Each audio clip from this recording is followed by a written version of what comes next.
So we're going to cast off, but something I wanted to show you.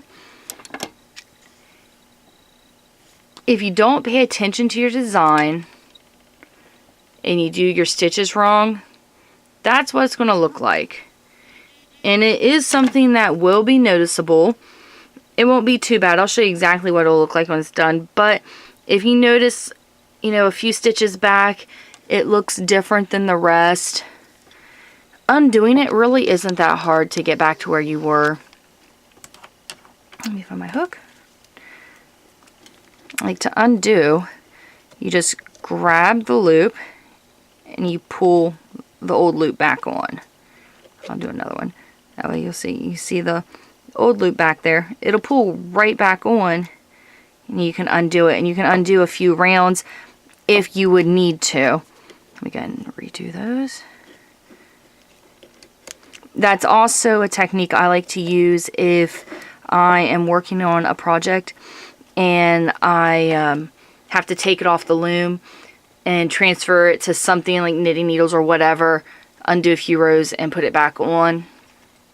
Then I will go ahead and undo at least one row when I get it back on the loom so that I know my tension and everything hasn't been messed up.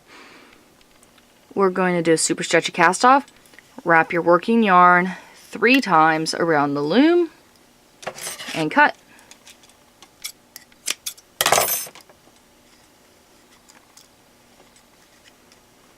Super stretchy cast off is done. I do have other videos to show this a little better if you need. I don't want all the pegs all the way up at the top. It makes it a little easier if they're down a little bit. Working yarn, the peg the working yarn is coming from, you skip one peg in the front. Pull the working yarn up through the next. Go back one peg and pull it down. You're going to skip one peg. Pull it up, go back one peg and pull the working yarn down. And that's it. You do that all the way around the loom. I'll show you how to do like the last peg.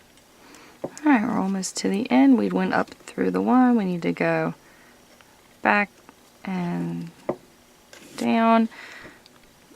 I'm going to go ahead and redo the white peg too so that connects that circle. Because this is kind of where we started. And then you can just take and pop everything off the loom. From here, the only thing we have left is weave in the ends and sew up the thumb holes.